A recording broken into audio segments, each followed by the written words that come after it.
Hey, it's game day. Welcome in. Bengals game day. I'm John Kemper. Thanks so much for joining us. Bengals game day is presented by Steve Ude, broker at Avatar Realty. Whether you are buying or selling a home, you'll benefit from Steve's skilled, knowledgeable guidance to help you navigate a challenging real estate market. Give Steve a call at 406 439 5234. That's 406 439 5234. Steve Ude, Avatar Realty, real estate as you wish.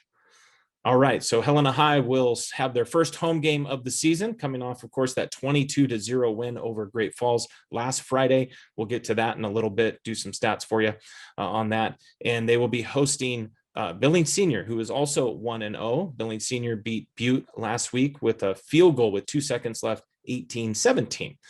Tonight looks like a great night for football, about 70 degrees, clear skies. And right now, fingers crossed, no wind to speak of. In fact, it said 1 mile an hour out of the southwest. So obviously that might change throughout the day. But right now, not looking like it's going to have too much of an effect on the game. So a beautiful night to come out and watch Helena High in their first home game of the season. And the first time the students have been allowed into a football game since 2019. So we're expecting a big crowd tonight and a lot of students in the student section. So it should be fun. It should be loud, hopefully not too rowdy. I did see something earlier this week that Billings Senior was encouraging all their fans to buy cowbells for the game. They wanted to be the loudest team in the state when they traveled or at home, I guess. But hopefully we can take care of that and we can drown them out.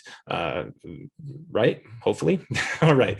So last week, Helena High 22-0 win over Great Falls. Caden Hewitt in that game, 21 for 27 passing, 238 yards.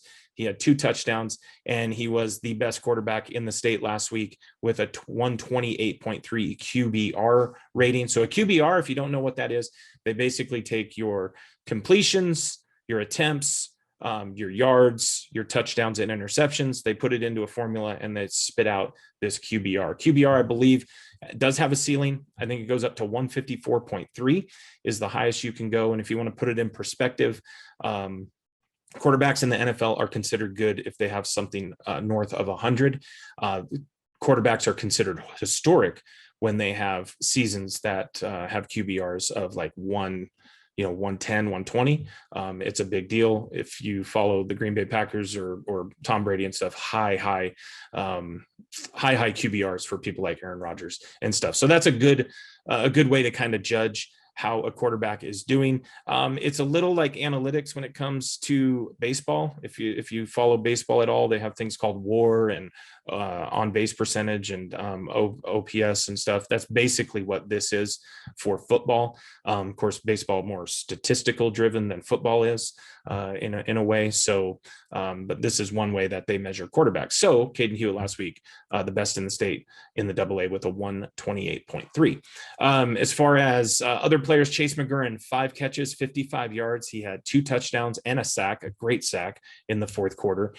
Just fantastic blitz off the edge, chased down Reed Harris and sacked him. Cade Holland had quite a game. He didn't score a touchdown, but running the ball, 9 carries for 27 yards, receiving 9 catches for 70 yards. So he had 97 total yards of offense, and he had 2 sacks in the game also. So Cade Holland emerging as definitely a threat for Helena High and an option for them in the backfield to not only run the ball, but to catch it out of the backfield. Forrest Suero, defensive player of the week. He had 2 sacks and 5 hurries. He was in the backfield all game last week against Great Falls. It was great to see. And also Forrest was offered at Dickinson State this week and at MSU Northern. So as we find those out, we'll definitely share those with you on social media, and I'll try to share them here as well. Marcus Evans, great game. He had 9 total tackles and 2 sacks. He also rushed for about 30 yards in the game. So again, two-way player for Marcus Evans, and definitely someone that teams are going to have to reckon with on both sides of the ball. And Gavin Tennis at linebacker, a sack and 8 total tackles for him. And Tim Tamel also had a sack for Helena High. As a team, Helena, of course, passed for 238 yards, 2 touchdowns. They were averaging 11.3 yards per pass or per catch. Rushing, it was 104 yards, so they did hit that 100-yard mark. They had 1 touchdown. That was a 2-yard run by Marcus Evans. to the left side, and they were averaging 4 yards per carry after catch. Go back to Caden Hewitt really quick. He also rushed in the game, 4 carries for 33 yards, about 8 yards a carry for him. So that's where Helena High kind of stacked up last week against Great Falls. Just a great win on that 22-0 win. The defense really shining like we expected. The offense, if you listen to the Bengal beat, it wasn't that they got off to a slow start. It's just that they were kind of misfiring there at the beginning, but then they started to put it together. I think Coach Evans felt this way. I think a lot of people did. I think Helena in midseason, I think, puts up a couple more touchdowns in that game. Considering they had a 1st and goal from the 9 and they turned it over on downs, that's typically something that probably won't happen as we move further into the season. All right, Billings Senior, 18-17 win over Butte at home. Field goal with 2 seconds left. They hit 2 field goals in the game, 20 yards, and I believe the other one was about 30 on that. Some stats for you. Their quarterback, Christian Emmeth, 8 for 13 for just 58 yards, 72.3 QBR. Here's the trick though. He rushed 8 times for 83 yards. He averaged over 10.4 yards per carry on that. Andre Ruff, receiver, 4 catches, 31 yards. But this team, at least in week 1, showed that they are built on running the ball. Jacob Miller came out of the backfield, 28 carries, 148 yards, 2 touchdowns. He was averaging 5.3 yards per carry on the day. Peyton Morton, 8 carries, 65 yards, 8.1 per carry. Also on defense, he had 13 total tackles and an interception. Alex Allred, 15 total tackles on defense, and Hayden Alley, 8 total tackles and a sack. Team-wise, of course, passing just 58 yards on 13 attempts, so nothing really crazy there. When I watched some of the film, they didn't really take many shots. In fact, their biggest pass play that ate up almost half that yardage was, I believe, a 32-yard or 26-yard pass play that when you only have 58 yards and you get that many, that's pretty wild in one play. But this team right now, it's built on rushing. At least that's what it looks like in game 1. 47 carries for 312 yards as a team, 2 touchdowns, 6.65 yards per carry. So you might see a steady diet of rushing tonight, running the ball. They tend to run on the edges. They will go up the middle some, but they tend to really get on the edges.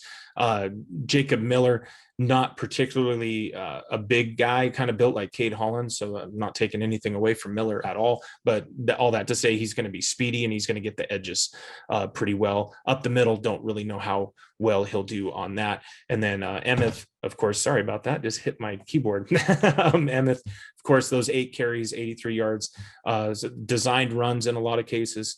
But he was able to get on the outside, and that seems to be where this Billings Senior team does their damage, is getting on the outside. They can work up the middle, but the outside getting to the edges. So Helena High on defense, they're going to need to, shut down those edges and spread out the field and draw those runners, the running backs or quarterback, string them along the line and push them out of bounds, not letting them cut up field. So there you go. There's my football expertise, right? Coach Evans would be proud.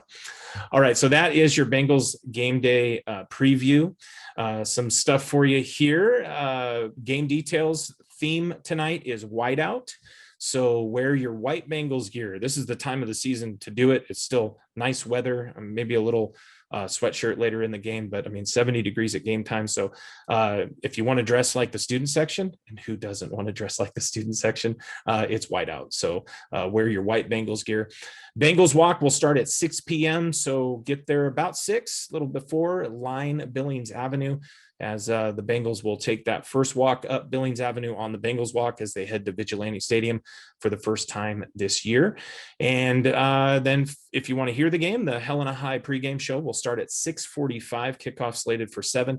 And you can listen to the game on KCAP 950 AM in Helena or on kcap.com anywhere. And we will be simulcast tonight in Billings. So if you have family or friends in Billings that would like to listen to the game, they can do so on K-Bear 7:30 a.m. and on the FM side at 98.1. They'll listen to me. So hopefully I'll pronounce names right tonight for them. we'll see how that goes. All right. Bengals Game Day has been brought to you by, once again, Steve Ude, broker at Avatar Realty. Whether you are buying or selling a home, you will benefit from Steve's skilled, knowledgeable guidance to help you navigate a challenging real estate market. Give Steve a call at 406-439-5234. That's 406-439-5234. Steve Ude, Avatar Realty. Real estate as you wish. And just also thank you to all our sponsors that helped with the poster. The poster is finished. You probably saw it on social media. Those will be printed out pretty soon here and distributed around the city. And we might have some extras. So, maybe hit up Coach Evans. And shout out to Kerry Cicero. He put that poster together, did a fantastic job as usual. That guy is super talented. So if you ever want any graphic design stuff done, maybe talk to Kerry. I don't want to overwhelm him. The guy does everything. He's a teacher. He sells real estate. He does graphic design. He's a coach. So he does it all. Kind of a wonder boy is Kerry Cicero. The one thing he won't do is allow me to get a picture of him. That's the one thing he's really good at. I have a picture, but he won't let me post that picture because honestly, it's a good one, but he doesn't think so. It's a really good picture. All right. If you want to give us a follow on social media, you can follow us on Twitter, Facebook, and Instagram. Twitter is more for media. We do post a lot of stuff on there as well. Facebook, of course, for you parents and family members, and Instagram. It is something.